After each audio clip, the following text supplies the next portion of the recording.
Welcome to ચેતુ's kitchen. આજે આપણે બનાવીશું એકદમ વરસાદમાં મજા પડી જાય એવા પૌવાના વડા બનાવશું। તો એના માટે આપણે અહીંયા અડધો કપ પૌવા લીધેલા છે, અડધો કપ બેસન એટલે કે ચણાનો લોટ લીધેલો છે, અને એક નાની વાટકી આપણે લીલા ધાણા સુધારી લીધા છે, બે મીડિયમ અહીંયા ડુંગળી સુધારી લીધી છે, લાંબી લાંબી જીરું કરી લીધી છે, અને અહીંયા એક ચમચી કસૂરી મેથી લીધેલી છે, બે લીલા મરચાં ઝીણા ઝીણા સુધારી લીધા છે આપણે, બે ચમચી અહીંયા સફેદ તલ લીધેલા છે, એક ચમચી સૂકા ધાણા, અડધી ચમચી આમચૂર પાવડર લીધેલો છે, અને 5 લસણની કળી અને 1 ઇંચ આદુનો ટુકડો છે, અડધી ચમચી જેટલું અહીંયા આપણે જીરું લીધેલું છે, અને 1 ચમચી જેટલી ગળપણ માટે ખાંડ લીધેલી છે। તો ચાલો આપણે વડા બનાવવાની શરૂઆત કરશું। એક આપણે મિક્સર જાર લેશું અને એની અંદર આ બધું ક્રશ કરવાનું છે આપણે। તો પહેલા આપણે લીલા મરચાં લઈ લેશું, જે જીરું લીધેલું એ, અને 5 લસણની કળી અને 1 ઇંચ આદુનો ટુકડો, અને સૂકા ધાણા। તો આને આપણે સરસ પેસ્ટ બનાવી લેશું। પૌવાને આપણે એક વાસણમાં લઈ અને 3-4 પાણીએ સરસ આપણે ધોઈ લેશું। આમ મસળીને સરસ આપણે ધોઈ લેવાના છે। અહીંયા આપણે પૌવા સરસ ધોઈ લીધા છે, અને આપણે એને થોડી વાર આવી રીતે આમ નામ રહેવા દેશું, એટલે કે પલળવા દેશું પૌવાને। તો અહીંયા આપણી પેસ્ટ તૈયાર થઈ ગઈ છે।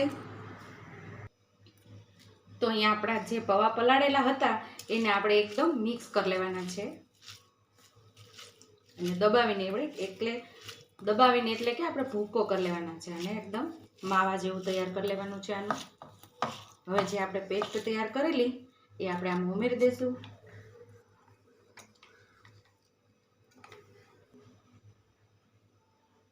જે આપણે ડુંગળી લીધેલી એ પણ અહીંયા ઉમેરી દઈશું, કસૂરી મેથી લીધેલી એ પણ અહીંયા આપણે ઉમેરી દઈશું, લીલા ધાણા લીધેલા એ અહીંયા ઉમેરી દઈશું આપણે, અને સફેદ તલ જે લીધેલા એ પણ અહીંયા ઉમેરી દઈશું,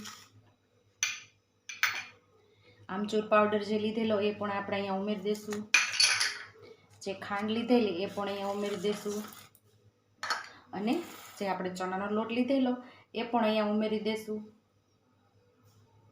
જો એમ ઉમેરશું, આપણે થોડો રાખેલો છે।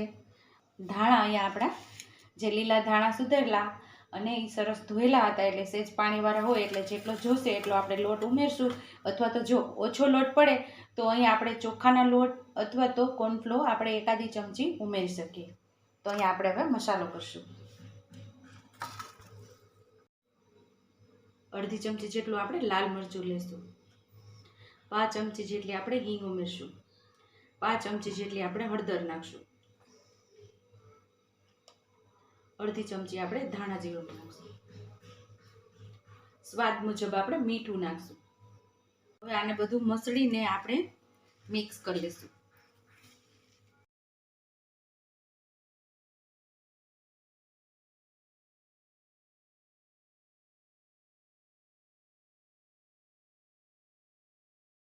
જે આપણે ચણાનો લોટ બચાવેલો 1 ચમચી જેટલો એ પાછો આપણે અહીંયા ઉમેરી દઈશું, એને પણ સરસ આપણે મિક્સ કરી લઈશું।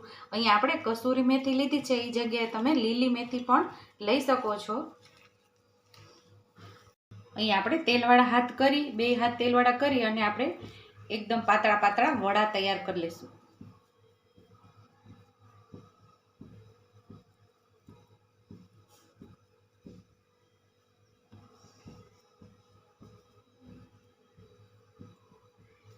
હવે આપણે પાતળા પાતળા બધા વડા તૈયાર કરી લઈશું, અને સાઈડ ઉપર આપણે તેલ પણ ગરમ કરવા મૂકી દીધું છે। આવી જ રીતે બધા વડા આપણે તૈયાર કરી લઈશું।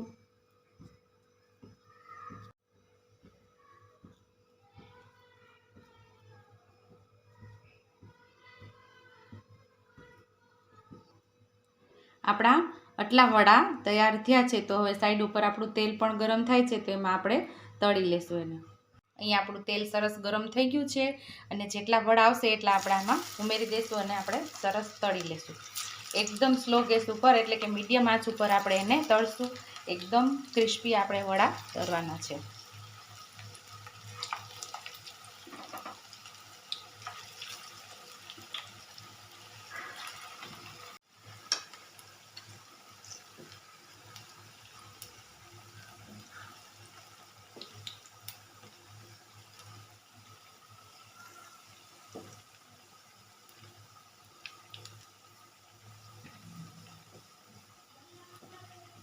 એક સાઈડ થઈ જાય પછી આપણે બીજી સાઈડ ફેરવીશું. આપણે જોઈ લઈએ કે એક સાઈડ થઈ ગઈ છે કે નહીં.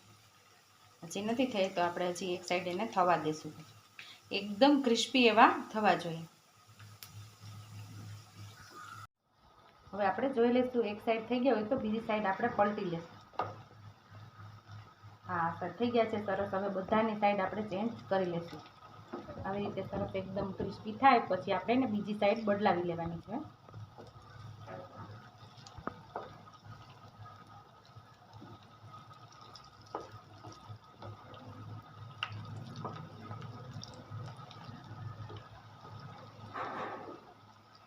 હવે આપણે એક સાઈડ આપણે જોઈ લીધી છે, બીજી સાઈડ પણ જોઈ લઈશું. બે સાઈડ આપણા વડા તૈયાર થઈ ગયા છે તો હવે આને આપણે બહાર કાઢી લઈશું બધા વડાને.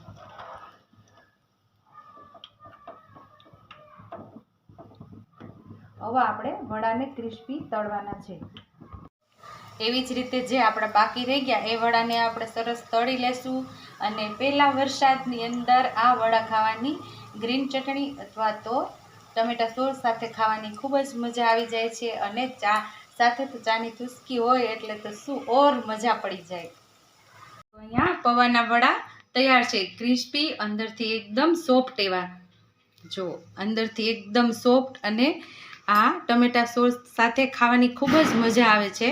તો ચોમાસાની ઓર મજા વધી જાય છે આ વડા ખાવામાં.